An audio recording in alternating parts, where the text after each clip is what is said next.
Hey guys, it's me, EODGamer here, and we're going to be talking about the Memory of Chaos changing buffs that is going to occur. The outgoing buffs are of course the Hunt and Erudition buffs, the one that pushes your character up, give them a damage buff as well. So that offensive buff is going away. Your Hunt and Erudition characters are generally considered as like the bigger losers of this change. Whether it's too significant or not, we'll talk about it in another video. We go more in depth in terms of what will affect your builds and stuff like that in terms of your team comp. But for this video, really, I think most of you are interested in the upcoming changes in 1.1. I put in a bit of a blur of a grey background here so it doesn't blind our eyes. HoloLab has this like white background thing that's very annoying. So there are three main phases in 1.1. I put a calendar here so that we can actually see like the dates. So this one in red is like LyouRika's release date. This one in red here is 1.2. We can see the first one here. This is the first buff. It's going to be on the 12th of June, so it's still Silverwolf's banner. And once this one appears, we are just exiting Silverwolf's banner, heading into LyouRika's banner, and the final one is just like 2 days away from patch 1.2 as well. So with that context, I think it helps set a bit of the real life kind of context so we know what is going on. Let me just put in, for example, Yukong right here so that we know that the patch is around this period of time as well. This is going into 1.2. So the first patch that we're going to have, we are exiting a very offensive buff that is currently available for Hunt and Erudition characters, and we are switching it up totally. We're doing a 180 switch, heading into a more very defensive patch here in the first part of 1.1. What this is you add basically like this memory imprint debuff on the enemies. It starts off, I think, with 1. Apparently it says it applies 1 to all targets, and it stacks up to 5 times, which means I think 4 buffs is all you need to get the maximum stacks of 4% times 5, which is 20%. Target damage dealt is reduced by 20%. I am interested, what I want to test is what is the interaction between damage reduction as well as damage dealt. Is it additive? Is it multiplicative? How does it work? So for example, you have Fire MC here who has damage reduction. You have Landau Choice Light Cone as well. I want to know exactly what is the interaction. Is this like 20% added on top of to that? Because if it's additive, I think it's much more beneficial. If it's multiplicative, then maybe it's like not as significant, but still huge amounts of damage reduction definitely going to be very beneficial. So first and foremost, like that's the first memory buff. We'll talk about who's the winners in a bit, but let's talk briefly about what's going to happen for the remainder of 1.1. For the second part of 1.1, I think this is the most exciting one because it allows a lot of unique and big PP numbers in the second part of 1.1. This is when instead of a damage reduction, damage dealt reduction on the enemies, now we have a target reduced defense of 6%. And this is very massive because it stacks up to 5 times, which means it's a 30%, it reduces the target's defense. This is made even better with characters, for example, like Silverwolf. You have, for example, characters like Pella, who do tons of defense breaking, it stacks up on top of that.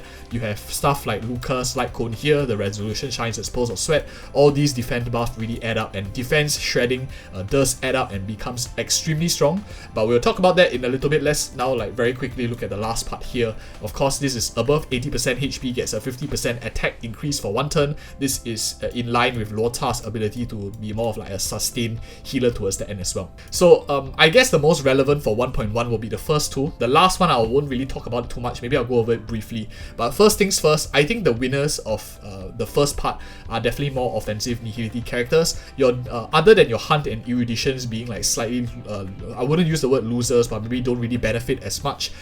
Other than that, your defensive units like Japat, your Mark 7, your Fire MC, Natasha, Bailu, all are less important. I would still say that they are quite important, especially if you're under level, under geared. But considering most of us will probably be maybe Trailblaze level 50 and beyond, maybe some of us even hitting 60 once this new, before the end of this 1.1. This means that a lot of our free-to-play comps we can possibly run with just one defensive unit and be able to survive the Memory of Chaos. Previously, it was a lot of damage being taken from the enemies, but now in the current game state when we are switching to more of like a defensive meta, it does mean that we possibly could run, for example, a Hunt character, a Erudition character, maybe a Nihility character, and the last slot possibly we could just run like one healer type unit as well. The biggest buffs, characters that benefit the most, I think will be nihility characters that are able to proc debuffs, such as you see on screen. You have Weld, you have Pella, you have Silver Wolf. Sampo I think also benefits really well. For those of you who don't know, he also has one trace that reduces the damage taken when enemies are inflicted by wind shear.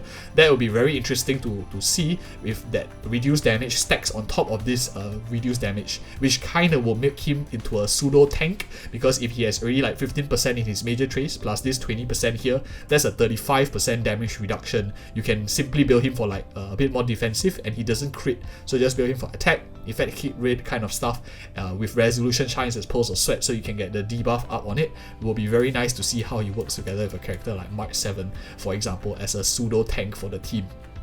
So that's something I'm interested to try out. Other than that, of course, characters that will benefit from this will be, I think, a character like Hook. Not only because Hook also applies burn on the enemy target, Hook has a bit of self-sustain in her kit. When she attacks a burning target, also she restores 5% of her max HP. That's really, really useful. It helps with sustain, especially if you're running with one less DPS unit. That I think it definitely does benefit quite a bit. Other than that, I think not many people might be talking about it, but I think Ireland also benefits. Anything that reduces enemy targets damage means that you are less reliant on a shielder healer. For those of you who are maybe Ireland mains, you will definitely find that he is a bit more survivable in this sense, and when he eliminates target, he also has sustain. I think he'll be pretty useful for his overall kit. Other than characters, I think stuff that really do benefit will definitely be stuff, for example, like the set Guard of Withering Snow, which gives an 8% damage reduction, some sustain as well, which means that you're able to compound on top of that. All characters, if you just slap them with a 4-piece Guard of Withering Snow, they will have like a damage reduction of 8%, turning them into a bit of pseudo tanks because of this reduced target damage dealt by 20%. Other than that, it's like day 1 of my new life Light Cone, the March 7 Light Cone, damage reduction to the whole team, which means that you are really able to run with just one defensive unit out of all of them. This definitely compounds on top of the changes we talked about previously in another video, where they are also nerfing the enemy's effect resistance, making it easier for us to land debuffs now, making it much easier for these characters to definitely function to get these uptime on the damage reduction. But the one I'm very, very interested in looking at definitely will be the second part here, which is the part where it switches from your damage reduction of enemies into now a target defense down. With switching back to this is like considered as an offensive switch, because we're going back to reducing enemies' damage, which means that we will be moving back into something that we are currently seeing now, just that our accounts definitely will be much more stacked, and maybe all of our characters will be much better geared with more relic levels, with more trace levels and character levels as well. Some of us maybe even Trailblaze level 60 heading into this second part of 1.1, so a lot of our characters will probably be at the max 80 out of 80 already, for example. I think that will be a big difference. A lot of us will definitely be much more survivable, more tanky going into the Memory of Chaos, but still we might see back to a switch of a 2 defensive unit. But what's really interesting is you are able to stack defense down on the enemy, and for example you have Silver Wolf here who drops a lot of defense down, a lot of debuffs on target, so you can get that max stacks. You have Pella here who drops defense down as well. You can Ice Rest Shred them with, I think, some Eidolons for her. You can also stack up with Resolution Shines as Pulse of Sweat for multiple debuffs stacking on the enemy, and also use, for example, this Genius of Brilliant Stars. I'm not being narcissistic here, I just took the first thing that I saw on my media. I didn't want to go in and screenshot. So what this does is basically ignores 10% defense, and you have an additional 10% defense ignore when enemies Quantum Weakness, which pairs very nicely with Silver Wolf's overall kit, because she's able to drop like Quantum Weakness sometimes. Ignoring more defense, it definitely does add up over time. This is when I think a lot of content creators will be doing their big PP showcases on YouTube. You'll see it all over the place. This second part definitely will be these 2 characters I think will benefit a lot. If you haven't had them built yet, and you maybe have a spare Pella lying around, I do think it's a good time to maybe invest in these 2 characters a little bit going into 1.1 and beyond. These 2 are definitely the key winners, especially since you also get a free Light Cone, 40% effect hit rate that everyone got once 1.1 started. definitely very good value. And other than that, in terms of the last part of the Memory of Chaos, based on the changes that we see, I think something that I want to point out is, allies over the 80% HP get 50% attack buff. This means it's actually a very big nerf to characters that like to play at lower life. For example, I think Ireland is one of them. It's a huge Ireland nerf because Ireland continuously saps his life, and when he's below 80%, he doesn't get this massive 50% attack buff as well. So I think it's a pretty big change. But something that not many people maybe are talking about is that when you already have such a huge attack buff in the team, the question is, do you still want to run a Harmony character who gives you even more damage buffing?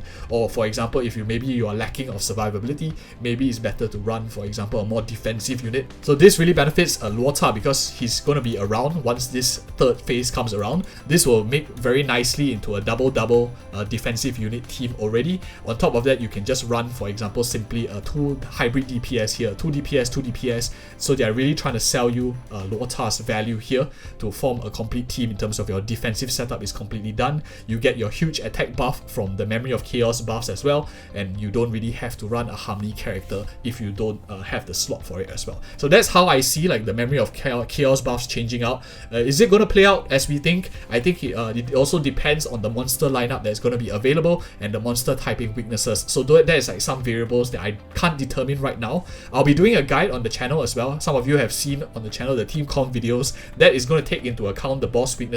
I'll link it in the video card right here if it's already resetted. Otherwise, I'll definitely update you once it goes live. Like and subscribe and turn on notifications so that you get the timely updates as well. And thank you so much for watching. See you in the next video.